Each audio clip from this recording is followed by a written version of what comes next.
Welcome to Uncommon Knowledge. I'm Peter Robinson. We're shooting today in Fiesole, a town in the hills above Florence, Italy. Associate editor of The Spectator, Douglas Murray, writes for a number of publications, including the Wall Street Journal. Mr. Murray is the author of a number of books, including The Strange Death of Europe, which appeared in 2017, and The Madness of Crowds, Gender, Race, and Identity, which will appear this coming September. Douglas Murray, welcome. It's a great pleasure to be with you. The Strange Death of Europe, I quote, Europe is committing suicide, or at least its leaders have decided to commit suicide. Whether the European people choose to go along with this is naturally another matter, close quote. We'll come to your argument in a moment, but the book appeared in 2017. For now, what do you make of what the people are willing to put up with 2 years after you published the book? It's very interesting. In the 2 years since it came out, it's been coming out I think it's now out in every European language. So I've been pretty constantly, I'm in a different country every week in Europe and elsewhere. And so I get a pretty good sense of where things are. I would say there are several things. The direction of travel hasn't changed, but some of those in positions of power have done things that I was surprised they would be willing to do to slow it down. I'm thinking particularly of the fact that the book centers on the migration crisis of 2015, which I just see as a sped-up version of something that had been happening for decades. But since 2015, the European leaders, among other things, did a deal with President Caliph Erdogan, and he now has a gun to Europe's head that he knows he can fire at any point. The deal. Can you just explain that? I'm going to have to stop you from time to time to make sure that for an American audience we're very explicit. Erdogan is president of Turkey, and the nature of the deal was? We Europeans pay him huge sums of money, and he stops boats leaving the Turkish shores for Greek islands. Right, and it is just as crude and straightforward as that. He's not doing it out of the kindness of his heart. Right. And things like that have undoubtedly meant that the flow of 2015 has slowed. I mean, the boats are still setting off from the North African coastline, but nothing like the rate of 2015. So there have been some things like that that have surprised me. All right. Let's lay out the basic argument. So you're not concerned with any kind of temporary European malaise or questions of slow economic growth, which is a lot of what we hear on the other side of the big water. Again, I'm quoting you. Europe today has little desire to reproduce itself, fight for itself, or even take its own side in an argument. By the end of the lifespans of most people currently alive in Europe, Europe will not be Europe, and the peoples of Europe will have lost the only place in the world we had to call home, close quote. 2 years later, you stand, but that's a very dramatic statement. 2 years later, you stand by that. Oh, absolutely. Yes, in the lifespans of, as I say, most people, it'll be a different place. It already is. And I lay some of that out in remorseless detail in The Strange Death of Europe. Sometimes when things happen relatively slowly, people get used to things, they adapt. I give the example of the census in the UK, the last census in the UK, which showed that in 23 out of 33 London boroughs, people who identify as white British are in the minority in those boroughs. So that in the lifespan of, I mean, you can either like that, dislike it, or feel benign about it. But that's a massive change in just one person's lifespan already. John Cleese tweeted, as we taped this, I think it was last week, John Cleese of Monty Python fame tweeted, London no longer seems to be an English city. I think that's a close paraphrase, if not a quotation. And he was attacked, the attack, as attacks are on Twitter. Yeah. But he was correct. He was correct. And by the way, factually correct. What he said is effectively what is boasted about by politicians, including the mayor of London and the previous mayor of London. They say, it's an international city. They're very happy about that. Right. But if somebody says, well, that means it's not an English city anymore, then they attack somebody like, whether it's John Cleese, me, or whoever, for heresy. I mean, it's very interesting, by the way, isn't it? I mean, John Cleese was attacked for the heresy of Life of Brian, 40 years ago. Yes. He's attacked by the clerics now. It's just they're the clerics of the far left and the social justice movements and so on. They just happen not to wear frocks like his previous critics. But it's the same phenomenon. I've debated and discussed these issues for years now, and I know every one of the moves that people do. the number of dishonest moves, things like, that's not the case. Okay, that is the case. That is the case, but you shouldn't say it. Or, that is the case, and it's great, suck it up. Right. So, to continue with the basic argument, this has come about, this death of Europe, or this has come about, quote, because of two simultaneous concatenations from which it is now all but impossible to recover. The first is the mass movement of peoples into Europe, close quote. So explain that, explain 2015, and tell us what that was. What happened in 2015? Remind us, and that was a speeded up version of what? Well, again, you're talking to a largely American audience here, so fill us in. Basically, in the aftermath of the Second World War, most Western European countries decided that they wanted to invite migrant labor in to help rebuild. At the beginning, the idea was that they wouldn't stay. They would come and then they'd go home after doing the job. Unsurprisingly, they did stay, or at least large proportions of them did. And gradually, people started to be brought in even if there weren't jobs for them to go to. So, for instance, you imported large numbers of people from the Indian subcontinent to mill towns in the north of England when there were no mills anymore. And the thinking on that was? I'm not sure there was very much thinking. It was what we call the cock-up view of history, a succession of lazy and cowardly politicians who just found it easier to kick this one down the road and leave it to their successors to deal with. We kept changing the story of what we were doing as we were doing it. I recount in the book, we moved from the guest worker period to the multicultural period where you said, yeah, live in our country and sort of pretty much do what you like, to the modern one, which is become like us. Now, those are three totally different things in the course, again, of one person's lifetime. And I blame no migrant for being confused by that because we were confused.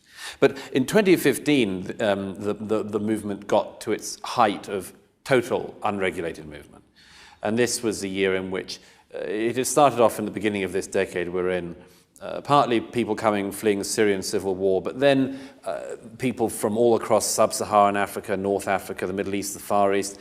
And I started traveling to the camps in southern Europe where people were arriving in. I've been to many of the countries they were fleeing from. And it was a veritable United Nations of people. Now, in the eyes of some of the governments and many of the public, it was all people fleeing the Syrian civil war, but it wasn't. It wasn't. Even by the EU's own figures, at least 60% of the arrivals in 2015 had no more right to be in Europe than anyone else in the rest of the world. So when Angela Merkel invited 1 million refugees was the term. Migrants, let's call them migrants. Yeah. When she invited 1 million of them into Germany, this is crude. I'll put it badly. You sharpen up what I'm about to say because this is the way an American would look at it. The Germans are still acting in some way or another out of a sense of war guilt. Sure. That's straightforward. Oh, absolutely straightforward. I mean, there's no doubt about it. I mean, this is a job for a psychiatrist in many ways. Look at the reception at Munich station. As 10,000 people were arriving every 48 hours or so at the height of the movement in 2015. They were coming up through the Balkans and up through Central Europe.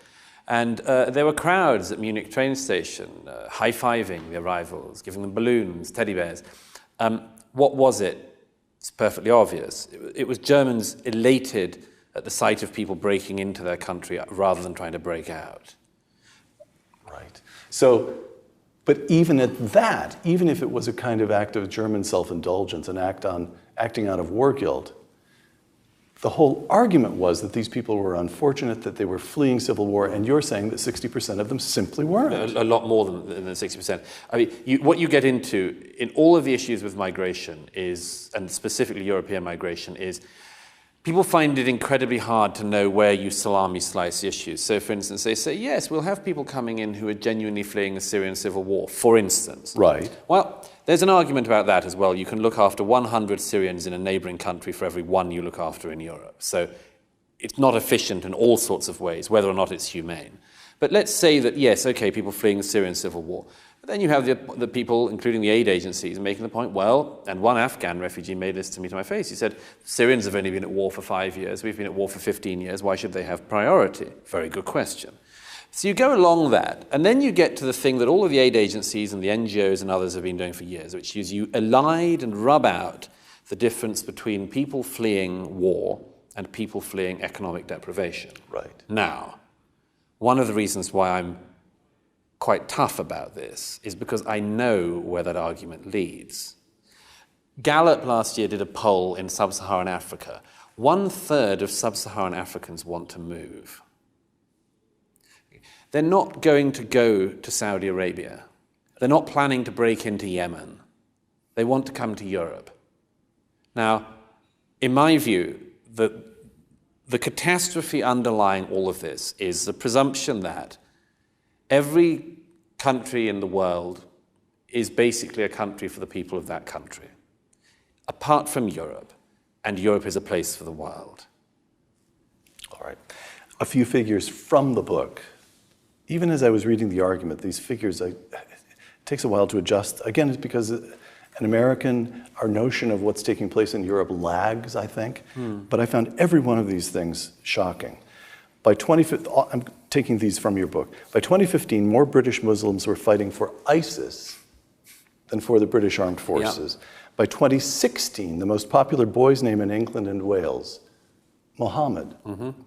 By the middle of this century, this is a projection, by the middle of this century, a majority of Austrians under the age of 15 will be Muslim. And it is single-digit numbers of years ago that every one of those was unthinkable. Is that correct? Yeah.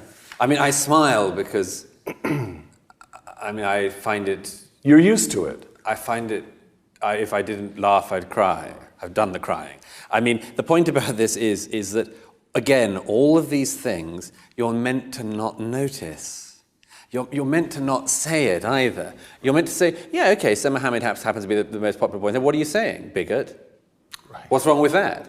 Right. Or they find ways around it. They say, no, it's just that we counted the Harrys in a different way that year, and so on. All of these things, there has been an enormous cost that people have been made to pay if they observe what's in front of their eyes. And so we get used to this sort of just period of lying. Right. And that's what we've been in. What is the Orwell? It takes a great effort to see what is under one's nose. Right. All right, second concatenation. Again, I'm quoting you, Douglas. At the same time that we've had this influx, at the same time Europe has lost faith in its beliefs, traditions, and legitimacy. Europe is now deeply weighed down with guilt for the past. And there is also the problem of an existential tiredness. Yes. And a feeling that perhaps for Europe, the story has run out and a new story must be allowed to begin. Okay, take us through that a little. Now, the German war guilt, that's clear. Britain seems to me to be, so again, I'm speaking as an American. What was the Churchill movie that was just a big hit last year? We think of Britain. Britain has no apologies to make, no reason to feel guilty. Neil Ferguson, other people who've looked at the British colonies, on balance, it's a transfer of human capital. Right. They're not impoverishing the people of India. On the contrary.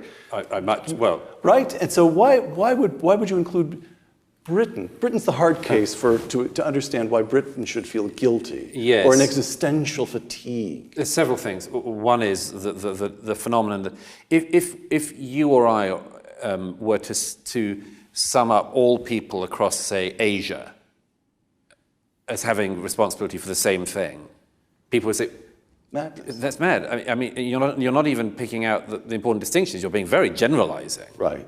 But you can do that with Europe. So you can say, we did the Holocaust in Europe. You can even get away with that in London. Sorry, we. And then you take the other one, post-colonialism, which you refer to. Post-colonialism and post-colonial guilt is suffered in almost equal measure by, for instance, Britain, which undoubtedly ran quite a lot of the world in the past, and Sweden, which did not. So there's a strange thing that has emerged, which I try to explain in the book, where we end up summing up ourselves by our collectively worst moments. The flip side of that is we look at everyone else only by their best. So recent years, for instance, we've heard an awful lot, certainly since 9/11, about the Islamic Neoplatonists. No one talked very much about the Islamic Neoplatonists until this last 20 years. But the Islamic world is best represented by the Islamic Neoplatonists, whereas Europe is best represented by Auschwitz. Well, here you get to one of the problems of this, is that we are... That's just uninformed. Yeah, of course it's uninformed. All of it's uninformed, and it's also imbibed by vast swathes of the public and told to them by a huge amount of academics, media, politicians, and others. I mean, there's several reasons for that, isn't there? I mean, one is that you can do that almost cost-free as a modern politician, can't you? It's like the endless apologies for historical acts. It can gain you something, but it costs you nothing. All you're doing is selling out and misrepresenting the past. But you yourself might be able to polish a bit of your halo or burnish your reputation in some way. But this is just one element of this. This thing I describe as the sense of the story running out. A couple of people have said, and I'm very glad they've pointed this out, that in some ways it's the most original part of the argument of my book. The immigration bit is important, and people should know about it. But this second bit, the us bit, what is it about us that would mean this all happened? Mm-hmm. Not many people have, I think, written about. And by the way, I'm very disturbed about this because almost none of my critics, and there are some, sadly, but almost none of them pick up on this thing. Almost none of them.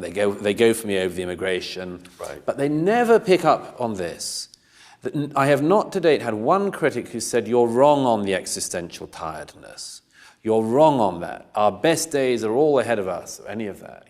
I don't get any of that. And that's a disappointment because I was rather hoping I would. Well, all right, so let's take a moment. Help me think it through, layman that I am, that I haven't thought about this in any great detail. So what's the parallel? What's the parallel? I don't know, 5th century Rome, collapse of civilizational self-confidence. Of course they could have kept the barbarians out of the city, but they permitted the city to be sacked for reasons that don't make any sense all these years later. Yeah. And we get the same, you can see why Europe would have felt that the First World War was a catastrophe. Yeah. Second World War is in some ways a reparation. And in all the years since the Second World War, the Germans have made this concerted effort to build a good society. Right. There's been economic recovery of all kinds. And instead of feeling a sense of pride and accomplishment, it's just exhaustion. Well, why? Why? The why is this. Almost everything is still behind crime scene tape.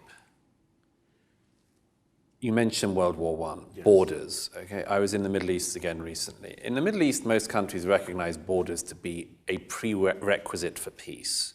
If you don't have borders, you're in trouble. Europe thinks that borders are the cause of war. Okay, so that's just the beginning of geography problems. Right. Move on. We had wars of religion before we had the wars of nation states. Some people forget that now, but it means that religion also is to a great extent behind crime scene tape. In the 20th century, it was Europe that came up with the two twin nightmares of fascism and communism. So we're very distrustful of not just politics and political ideas, but the philosophy and possibilities that might lead to them. So it leaves you in this position where absolutely everything is still a crime scene, and you're trying to work out how it happened. And that's why whenever anyone mentions something like borders, Angela Merkel and everybody else in any position of power hears, but the strong borders would be a reason we go to war again. That's what we did then. Ideas. This is why this is a terrible thing to say for some philosopher friends, but European ideas, to a great extent of philosophy, has become a game. I'm not saying it hasn't in America as well. It's a sort of hermeneutical game. You can look at the game, but you can't play it because you daren't, because you know what you might go back to. I describe in the book I had a sort of just terrible moment of realization about this some years ago at a conference at Heidelberg. And I just realized every single idea was off the table. Not only the ideas, the words. You couldn't say culture. I was almost a meltdown when I did. You can't use anything because everything might make us do it all again. Well, it's not surprising in that situation that people would have a sense of weariness. Is that something behind, again, you're having to explain all this to an American, but is there some connection between that and the drive toward a European Union? Oh, yeah. That somehow or other we can escape our past by reinventing, we can dissolve our identity We can dissolve our historical identity. We can wash away our historical guilt in this new entity.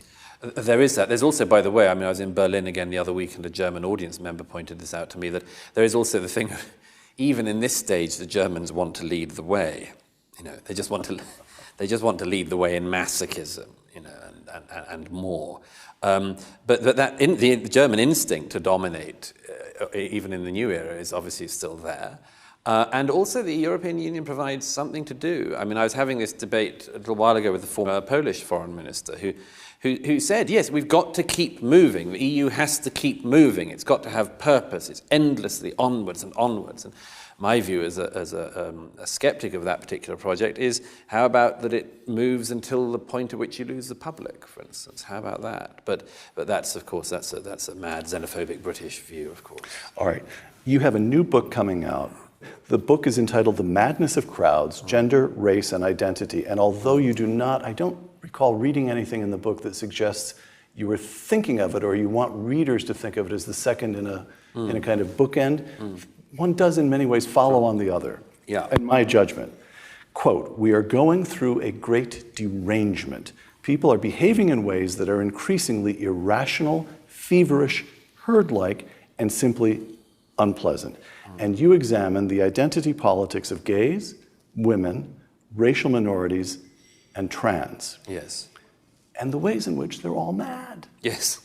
So gays, quote, "The madness of crowds, the single factor that has most clearly helped to change public opinion about homosexuality in the West has been the decision that homosexuality is in fact a hardware rather than a software issue." Close quote. That's extremely striking when one's reading the book. Right. Explain that. I think that this particular thing goes through each of them. Like everyone, I've been trying to work out why people have become so unhinged in recent years. It's not just social media. I go into some of that in the book. But I think it goes something like this. We've tried to make the fruits of a liberal ethical system into the foundations of one. Okay. Yes, so, yes. For instance, gay rights, of which I'm gay myself, I'm a supporter of gay rights. I think it's all good, but it's a great product of liberal rights. It's a hideous foundation for them. Same thing with, for instance, women's rights. Great supporter of women's rights. Very glad glad we're here rather than 100 years ago. But can it be the basis of a moral system or an ethical system? One of the reasons why I think we've been becoming deranged on this is precisely, as you mentioned, this hardware-software thing. The problem is something like this. One of the few things we can all agree on is that we shouldn't be mean to people because of something they can't help. Right. It's one of the reasons why we dislike it when, for instance, somebody's rude about somebody who's disabled or taunts them about it. Right. It's a horrible thing to do. Now, things that people can possibly affect, we're iffy on. There's a question. It doesn't mean that we should be rude or unpleasant or anything else, but you're in different terrain. So most rights movements have moved towards this thing of born this way, the Lady Gaga view, as I say. Born this way means not my fault. Not my fault. Crucially, a counter to lifestyle choice, and I think lifestyle choice is something worth countering on this occasion. But born this way says, nothing I can do about it, so be nice. And this has been adopted recently by the trans movement, which says, we are born trans, from childhood we're trans, so be nice. Now, I explain why this has happened with trans, and it's fascinating, I think. But at the same time, we are making things that are undoubtedly hardware issues, gender, sex, into software.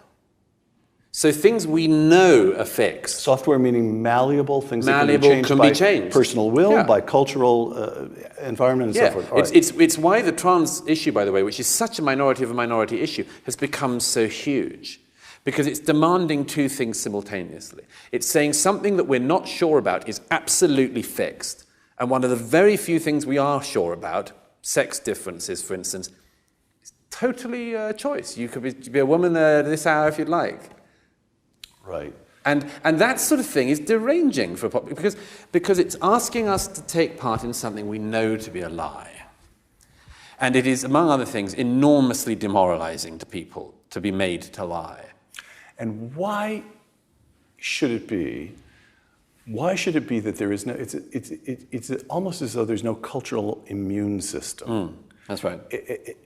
That what would have been scoffed at, laughed at, single-digit number of decades ago, what certainly would not have been championed by the BBC. Yeah. Now, someone makes a claim. Douglas Murray would say, but that's not so. That you don't have any scientific evidence to suggest that at all. And the trans says, no, I was born this way, and you need to accept it. And within 20 seconds, the BBC, that's an official position. Yeah. Why? What happened? What changed? What eliminated the cultural immune system to craziness? Am I being too overbroad? No, you're understating it. Oh, forgive me. Go ahead. The first thing is all the adults left the room. That's a big problem. It became increasingly hard, secondly, to hold concrete ideas up in public. People can sustain the most extraordinary abstract ideas, we see it every day, but they're finding it extremely hard to hold on to concrete ideas because the concrete idea can have a personification right in front of you in the age of social media. So you're not talking about people in the abstract, the person is there. You're talking about this person, for instance. So it's rather like borders. People find it hard to hold on to the hard concepts.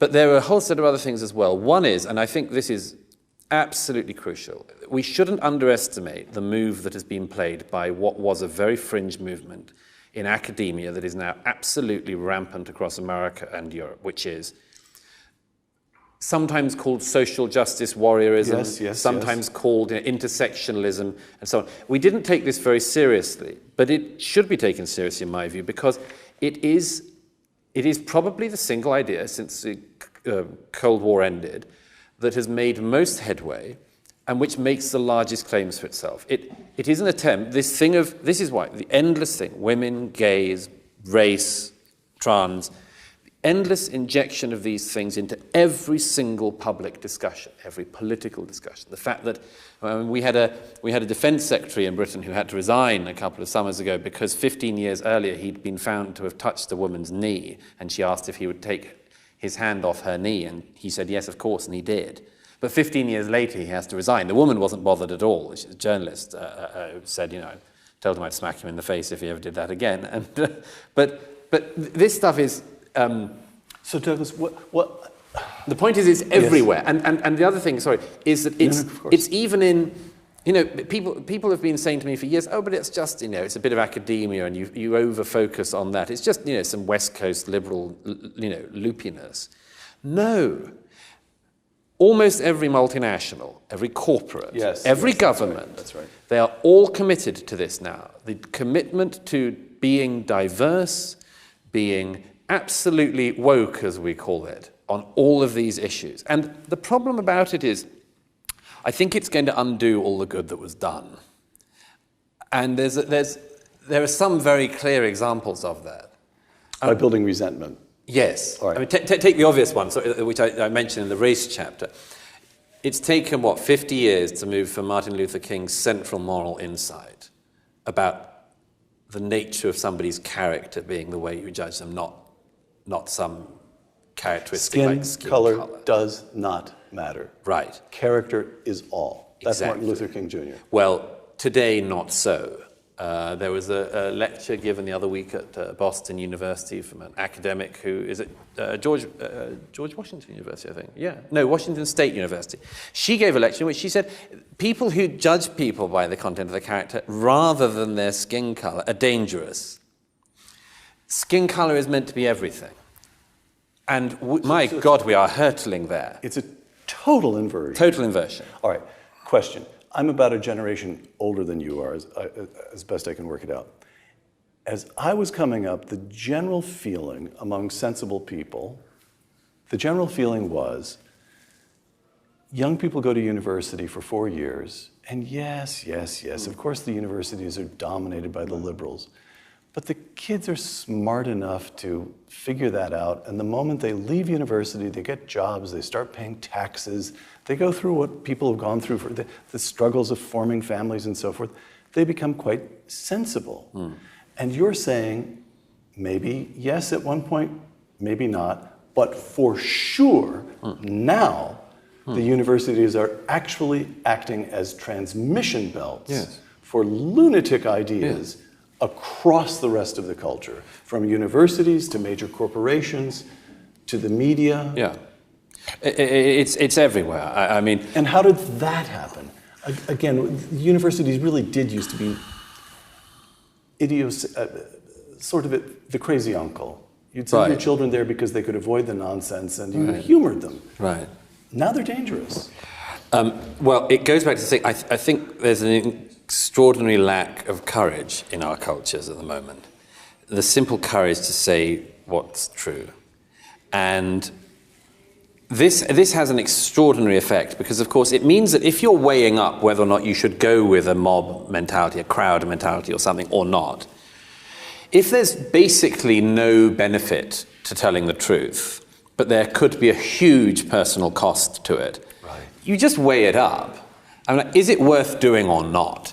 Is it, if you saw what happened to Brett Weinstein at Evergreen College, who refused to take part in a racist endeavor that the college wanted everyone to take part in, which was to make all white people leave campus for the day. If you saw that he and his family ended up being drummed out, not just of the university, but of town, and you were another academic who thought, I'm not sure I want to go in with this new era of race baiting that's disguised as anti-racism, and you saw what happened to Brett Weinstein, would you do what he did or not? Almost certainly not. And this isn't just because most academics are cowards, it's just that most people are. Most people aren't in a position in their lives, in their jobs, in their mortgage or anything else. Or children to raise, that's can't take risks. Right, and that's why I mentioned somewhere in The Madness of Crowds that I discovered when I was writing it from a friend in the British Army that there's a British Army device called the Great Viper, which the American military also has, but it's a device you pull on the back of a truck to a minefield and you fire this missile and it's got a long rope at the back filled with explosives and it falls across the minefield very beautifully and then explodes. And it can't clear the minefield as a whole, but it can clear enough room for trucks to cross. And I said that the point of me writing The Madness of Crowds was to be this great viper. I want to try to clear a path for other people to be allowed to cross. Now, of course, the problem is I don't know, my agent points out, we don't know if you survive that or not. The analogy may be unwise, but I think that's what people need to do at the moment. We need to open up a path for sensible people to be able to say things about sex, the relations between the sexes and much more that we all knew until yesterday. Yes. All right. From The Madness of Crowds back to The Strange Death of Europe. I have a question that I want to ask, but I'm afraid to ask it because I'm sure that it's so hugely politically incorrect. Fire away. All right. All right, I will. But this is just between the two of us. Sure. The madness that you just described, what do Muslims make of this when they watch all this, their populations growing in Africa or the Middle East? Is it, I mean, what comes across to us every so often, videos and so forth, there will be some imam denouncing the West as decadent. But if cultural decadence means anything, right, it means something pretty close to what you're describing. Yeah. Experimenting on children and yes, yeah, like making everything sexual and of course. I mean, well, I always think that. What I'm worried about is that conservatives find themselves edging toward the position of saying, well, you know, those Muslims have a point. Oh yeah, of course. You can hear that already in Europe. You can hear. You can do. Oh yeah, you can hear a little bit of it in America as well. Yes, it's not an attractive route to go down. It is not. I would warn people against it. But my gosh, you can see people doing it. There was a school in Birmingham in England earlier this year where lots of the parents protested outside the school because they didn't want their children to be taught about being gay in classes to teach children about sex education, basically. And I know quite a lot of people, including social conservatives, who said, I don't know, which side should we be on? And look, it's if a culture pretends, this is a consistent thing in The Strange Death of Europe and The Madness of Crowds, if if a culture pretends that it is this cheap, ridiculous, highly sexualized, race-obsessed, totally evidently self-contradictory thing, then it's hardly surprising if it doesn't survive, and it doesn't particularly deserve to. My own view has always been that it's just absurd to think that this is the sum of what we've had. And that's the obscenity of this, really. And that's why I say at the end of The Madness of Crowds, I want young people in particular to get fast ways out of this, shortcuts out of this madness, how to just get that out of your brain and get onto the life you need to live. And one of the things I keep coming back to is that we should have been asking this question much more all along these years of saying, compared to what? So, if there is a Muslim protest outside the kids' primary school, because they don't want them learning about gay, find out what it is they do want.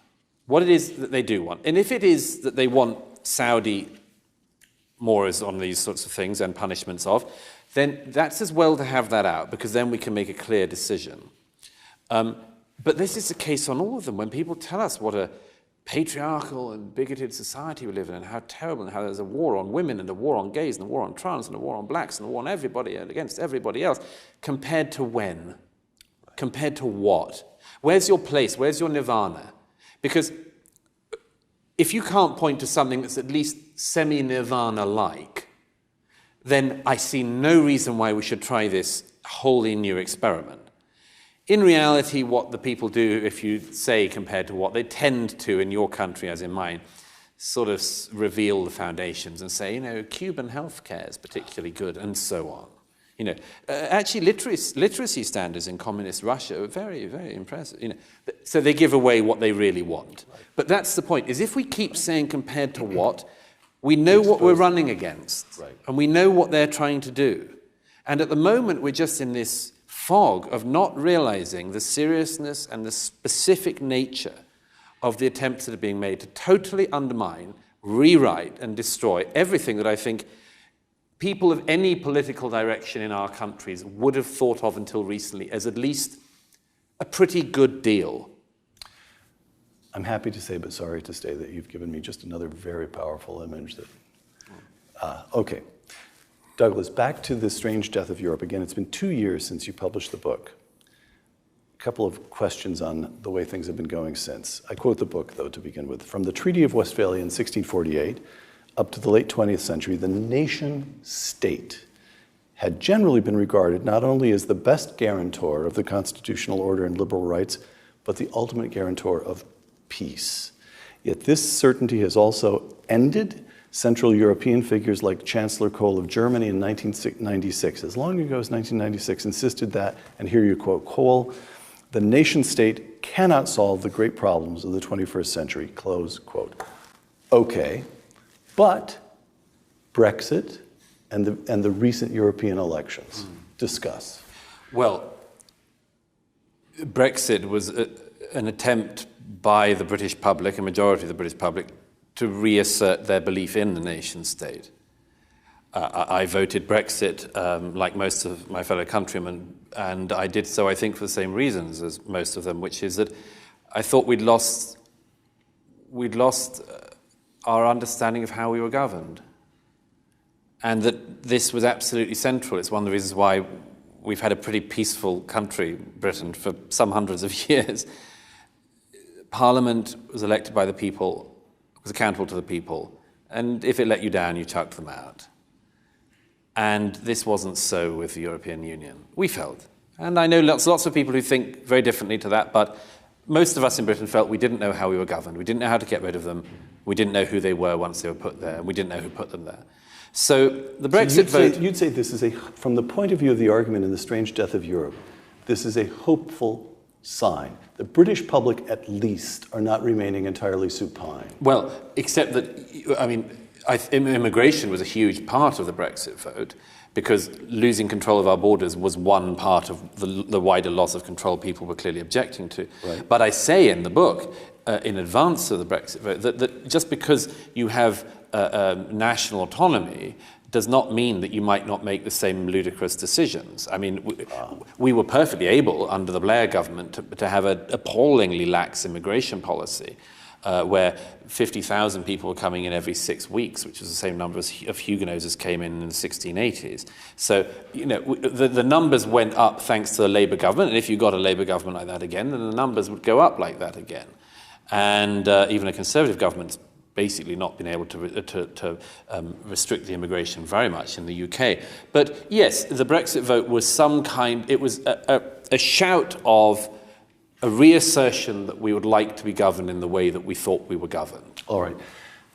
Douglas, the last question. Actually, let me give you a quotation and then a little vignette. Let me tell you a little story and then hand it to you. And the quotation again is you, again from The Strange Death of Europe. Promised throughout their lifetimes that the changes were temporary, that the changes were not real, or that the changes did not signify anything.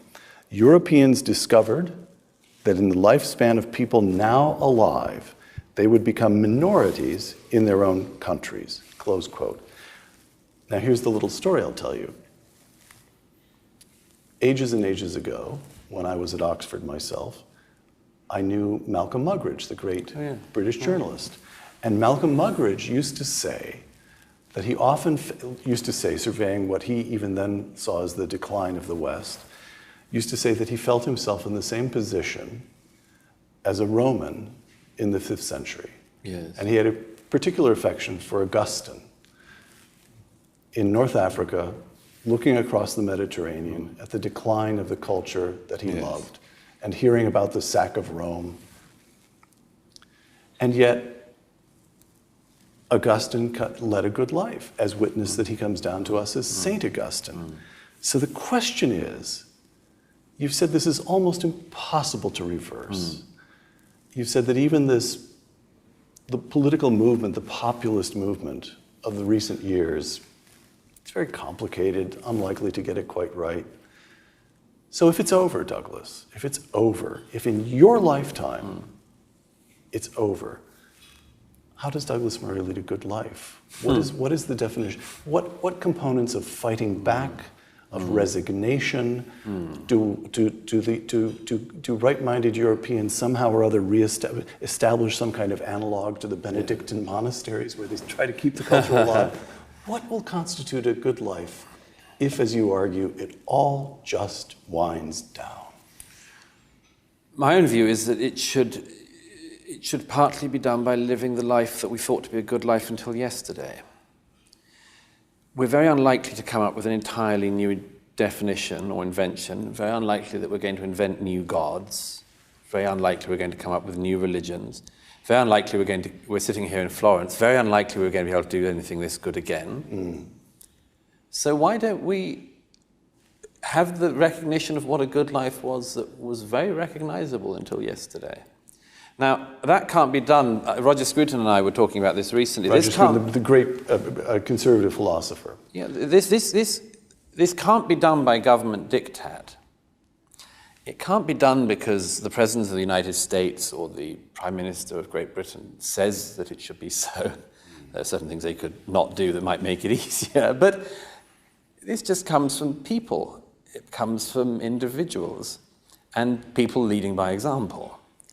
When I discuss many of the things that came up in The Strange Death of Europe, sometimes people say to me, you seem, some people say, but you don't seem as het up about it. And that must mean that you know it's over, because otherwise you would be more. Yes, there's a difference between fight and resignation. Yes. There's a difference between those two. And you work out, don't you, as an adult, what it's worth wasting yourself on, and what points you should keep making, and when you've made them enough, and when you've hit your head against that wall enough, and you just have to work it out. And I've said everything I can to try to warn my fellow countrymen and Europeans and Americans and others who've taken the book to heart of what I think is happening. But I don't intend, I've done my best shot at it. And my own view is that after that, you have to live the life that you ought to live in the civilization you enjoy. And you see, It's more the enjoyment, obviously, isn't it? One of the things I wish one could communicate better to people is that all the things that they think are excluding people are not. They're offering people the best chance they'll ever have in their lives to get to civilization, or civilization to get to them. And when people rail against things like this city we're sitting in, think that it epitomizes capitalism and patriarchy and racism and more, I wish more people could take the attitude that I've taken throughout my life to these things, which is, you don't have to be tub-thumping, you don't have to be a wild flag-waving patriot or anything like that, but your attitude should be gratitude. I mean, it's not as if this is nothing. The city we're sitting in is enough for a whole lifetime, and a very, very well-lived lifetime. And it's all there. All of the literature, the books, the art, the thought, the music, everything, it's there. And all you have to do is to reach out and take it and be part of it. And that seems to me, in this culture of hatred and this thing I go into in the Madness of Crowds, of this just endless zero-sum hatred and bitterness and blame, is just to turn that around and say, how about feeling grateful? Because what we have is a blip in human history to have the right to have. And we would be so damn stupid to give it away for nothing. Douglas Murray, author of The Strange Death of Europe and The Madness of Crowds, thank you. Thank you. For Uncommon Knowledge, the Hoover Institution, and Fox Nation, I'm Peter Robinson.